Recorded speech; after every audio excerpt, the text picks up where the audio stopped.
everyone, this is Bridget Aduadie from Theogony, the student-run media organization, and here is another episode of TC Female Legends, a series here for Women's History Month.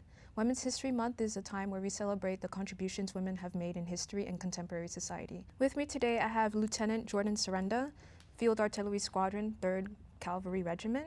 And here, I'm going to interview her in her time in the military, specifically the Army.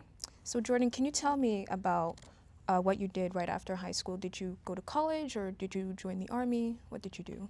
So right after I graduated from T.C. Williams, I went to the College of William and Mary, and I took a year to kind of figure out what I wanted to do.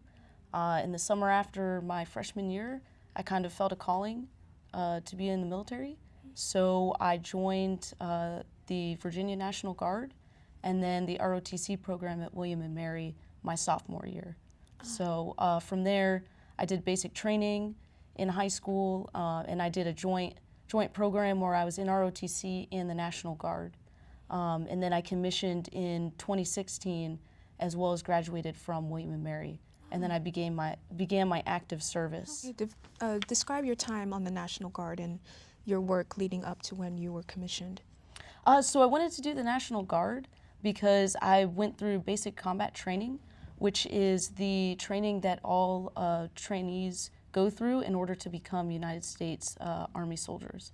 So I wanted to get that experience because I knew doing ROTC I was going to be a U.S. Army officer. So I wanted to be able to relate to the trainees and to my soldiers. So I did that, and then I served jointly. So I served in a unit where they reinforced U.S. Army officer traits. It kind of helped build us for when we actually commissioned and went into the active duty Army. And you say that you were in ROTC at William and Mary. Were you in JROTC at TC Williams? And if not, what other resources and opportunities helped you to start your career in the Army? So I was not in JROTC.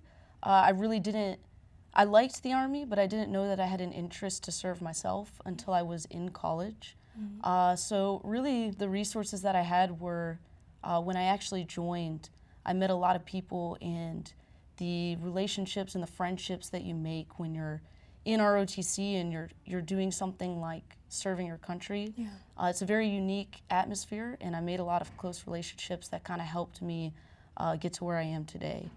So how did you balance your college time and your preparations, for the Army and in the National Guard? I can imagine that must have been very challenging. So quite honestly, I didn't balance anything very well. Uh-huh. I'm sort of a workaholic, so I love the Army and I work really hard at it. I put as much effort as I can into it. So I focused a lot of time on that, and then I focused a lot of time on my studies in college. I'm particularly interested in Middle Eastern studies. Mm-hmm. So I spent a lot of time doing that. And it was hard to balance out friendships and work and then ROTC all at the same time, but it definitely helped me to be able to multitask better once I got into the military, because active duty Army is quite the same. You have to balance a lot of different things, your home life, your work, and then you have to take care of yourself as well. You specialized in Middle Eastern studies in college. Yes. And you were deployed to Iraq to Yes. fight against ISIS. So can you tell me how your studies in college really furthered your career in the Army? So I got a unique position overseas. In my squadron, I was the non-lethal field artillery fire support officer. Mm-hmm. So basically what I did is I worked very closely with my leadership to advise, assist, and enable our Iraqi partner forces. Mm-hmm. So when we first got to the area that we were operating in northern Iraq, we didn't really understand the people and the population demographics there. Yeah. And in order to do our jobs properly, we had to put a lot of effort into that. So I spent a lot of time trying to figure out what motivated those people, what kind of resources they had access to, and then I advised my leadership on what those things were, and then together we kind of came up with a plan of action on how to fix those things. Okay. In your story that you wrote on Army.mil, you said basically described the experience of living with the Iraqis, and can you tell me about the sense of camaraderie that you felt, fighting alongside them? So without going into too much of the nitty-gritty of politics in the Middle East, so we helped enable a joint operation between the Iraqi forces and the Kurdish security forces. And it was the first time that they had come together in a very long time because of the fighting that goes on in between the Kurdish regional government and the government of Iraq. So we had a group of our soldiers go up there and actually help an operations center between those two forces and kind of oversaw the operation. So our soldiers were over there living in the Iraqi structures they had at that base up there, and they were eating Iraqi prepared food every day. Yeah. We brought our own MREs, but the Iraqi people are so hospitalic that they provided food for our soldiers. And they were literally living like Iraqi soldiers. So I personally didn't get to be there, but when they came back and they described their experiences, it seems like a very unique opportunity that they got to participate in. So what challenges and obstacles did you encounter during your career in the Army? So that's a tough one to answer, only because I feel like every job that I've had the opportunity to take on has been a difficult job, and I'm constantly looking for challenges. So everything I've done has not been comfortable for me. Particularly, I was a platoon leader for a field artillery platoon, which is basically, I oversaw 3 Mike 777 Alpha II howitzers, and I oversaw us training to go into combat with those howitzers. And I had a very young platoon sergeant who, platoon leaders and platoon sergeants, it's kind of like a family. Like, we are the team that oversees, we had about 30 soldiers. So we oversaw their training. And in the military, it's not just about your job, it's about your personal life as well as your job, and your personal well-being. So we had to oversee all those things with those 30 soldiers. And we were the youngest team to take on that challenge. And we went from not the best platoon to one of the best right before we deployed.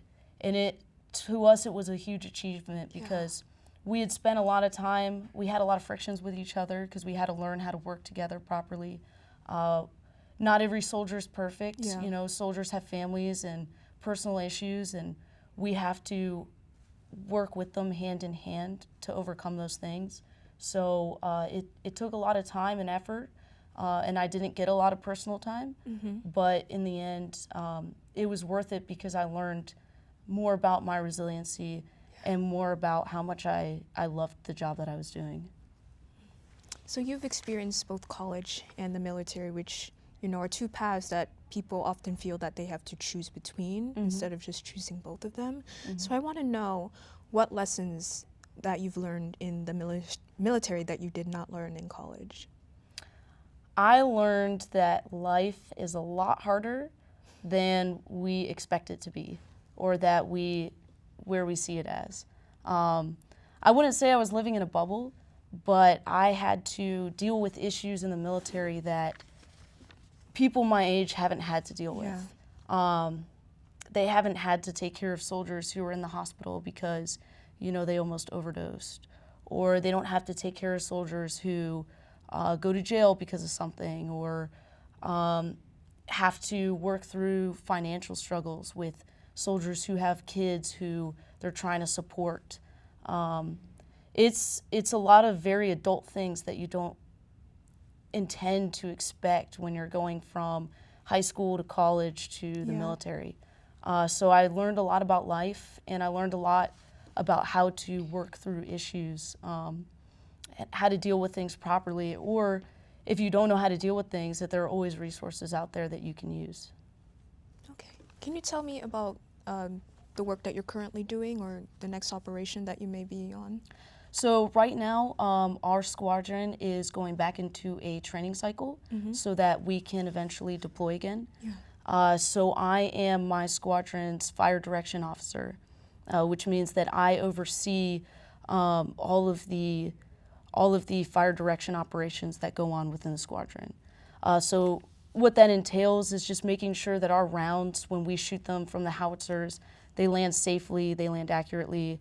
We're using the right munitions, and then we're actually placing our platoons properly in order to ensure that we successfully support our maneuver squadrons.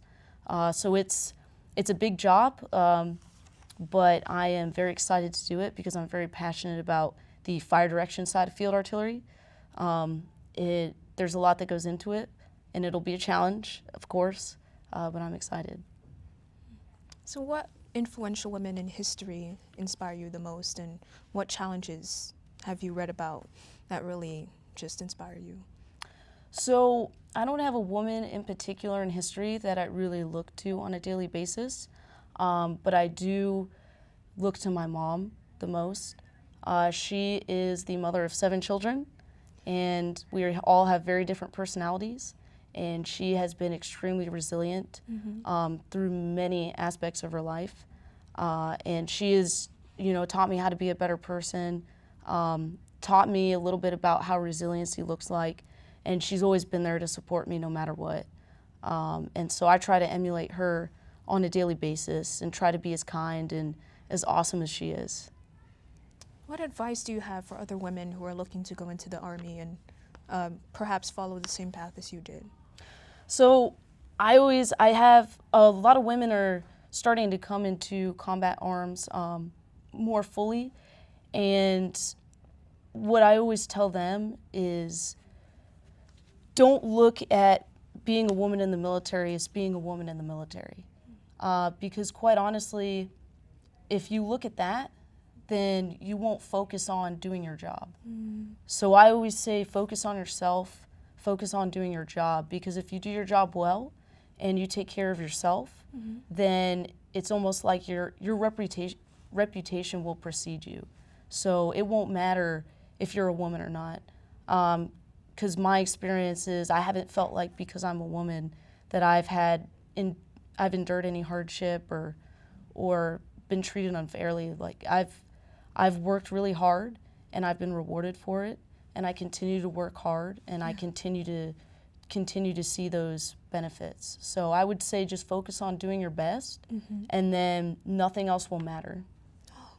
That's a very good message. Thank you. Yeah, absolutely. That's all that we have for this episode. I want to thank Jordan Cirenza for coming. Thank you. And this is Bridget Aduadie, and you've been watching TC Female Legends. Have a great day.